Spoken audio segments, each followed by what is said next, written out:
Então, nosso tema aqui é a questão de expansão, pensando a geração, dada, né, as grandes incertezas que a gente vê no futuro.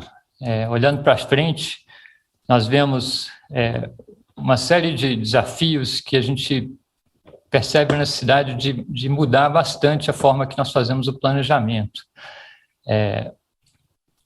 Sempre tivemos assim algum grau de frustração, de carga e tudo em função de estabilidade econômica, mas historicamente sempre vimos um relacionamento próximo ali da evolução da economia com o consumo de energia.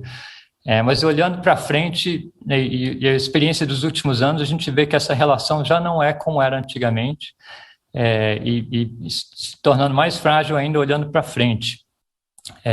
Especialmente quando se pensa nas novas tecnologias que estão permeando no lado do consumo, da demanda, que podem mudar estruturalmente a forma de consumo, tanto a questão do crescimento, como também o padrão horário da carga.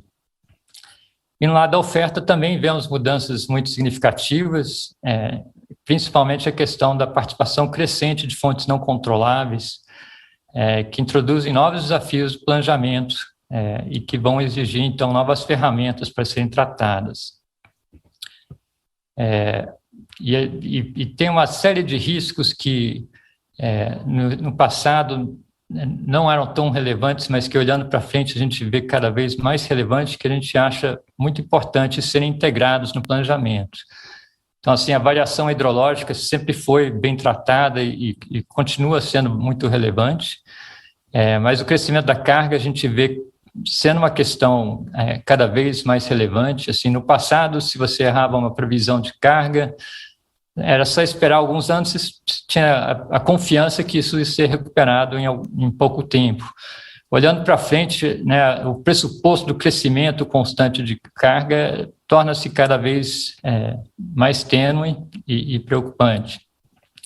A questão da distribuição geográfica da oferta e demanda também é uma questão relevante e mais significante na medida que, né, nós temos usinas de menores portes entrando, né, mais distribuídos pelo país, com padrões de produção variantes no tempo. Então, isso leva a variações de fluxos e tudo mais, que torna essa questão da compatibilização muito mais difícil do que no passado, que tínhamos grandes usinas controláveis.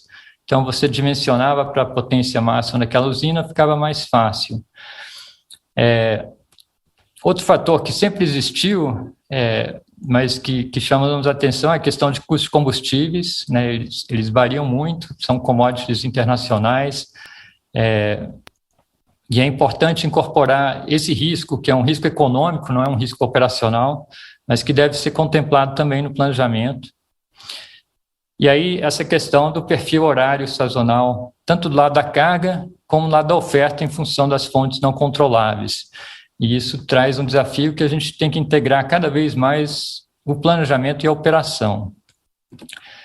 Então, para lidar com isso, para incorporar todos esses tipos de risco, temos que desenvolver, né, um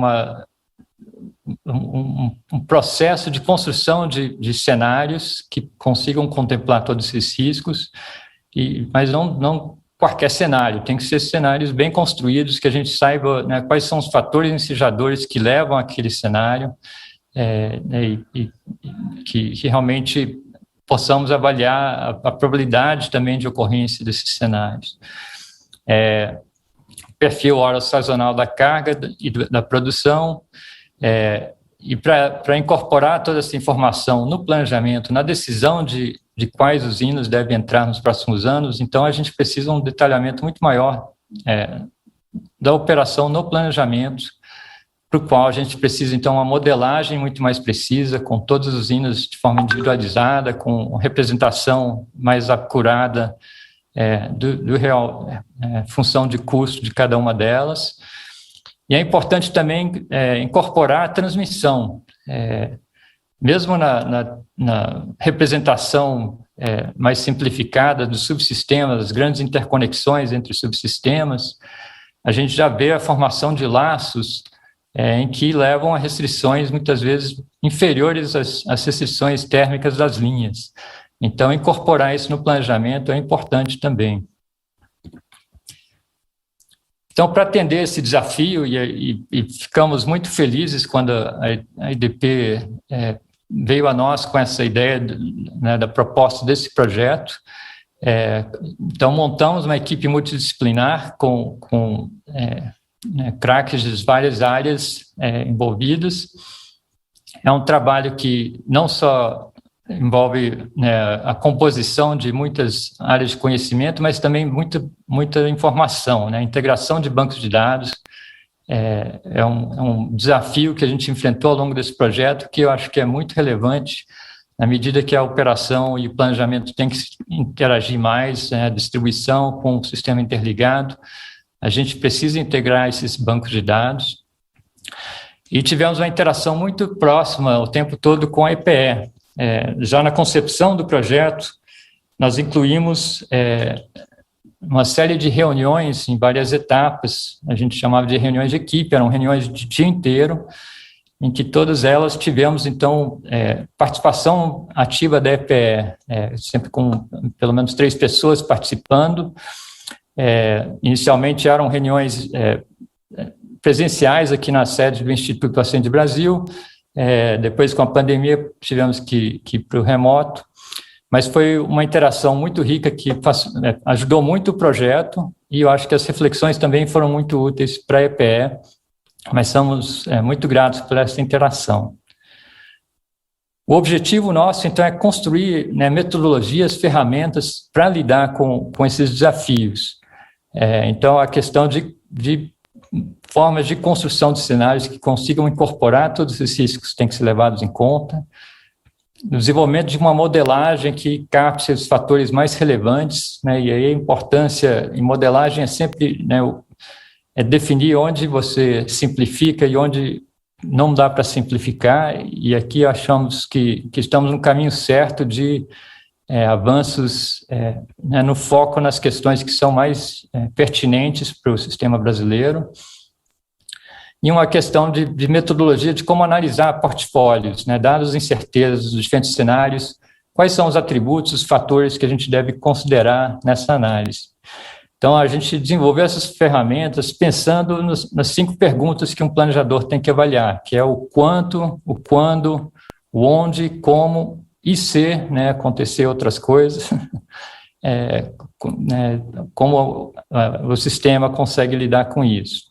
Então, para cada uma dessas perguntas, na questão do dimensionamento, que é o quanto, a tendências vai apresentar, então, em seguida, o cenário de crescimento de carga em função da evolução da economia em diferentes cenários. A Diamond, em seguida, vai apresentar a questão de inserção de novas tecnologias que podem romper com os padrões passados de demanda, tanto na questão de crescimento como o padrão oro-sazonal. Na questão do quando, aqui o quando no passado era basicamente uma questão de quando entra cada usina no horizonte de 10 anos, agora a gente acrescenta um segundo elemento aí, que é o quando da compatibilização oro-sazonal da produção e da carga. Então, para o lado do perfil da carga, a Diamond vai desenvolver isso com base dos dados das distribuidoras, estão começando bottom-up, trazendo essa informação até a rede básica. O Instituto Ascend Brasil, então, o mapeamento do perfil da produção das fontes não controláveis e também uma adaptação do modelo de decisão de investimento utilizado pela EPE para o planejamento, para a decisão de quais usinas devem entrar para atender a carga futura. Na questão do onde, o Instituto faz um mapeamento dos recursos disponíveis, onde eles podem ser colocados. A tendências desenvolve esses cenários de crescimento de carga por classe de consumo em cada região, e aí uma delimitação regional também criteriosa, considerando os perfis de cada região. E a questão da incorporação da transmissão, a primeira e a segunda lei de Kirchhoff, na modelagem, para ser incorporada, inclusive, nesse planejamento de mais longo prazo.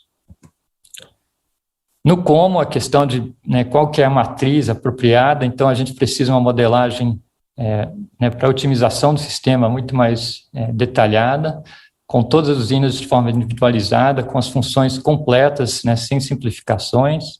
A Benidera nos traz isso. A Tendências traz cenários de custo de combustíveis, e aí com destaque para o gás natural, que tem um horizonte, uma possibilidade de uma quebra estrutural na forma de precificação do gás, dado o crescimento da produção local, e uma metodologia para seleção de portfólios que o Instituto traz. E aí, por fim, a questão da robustez, o IC, dependendo como as coisas evoluírem.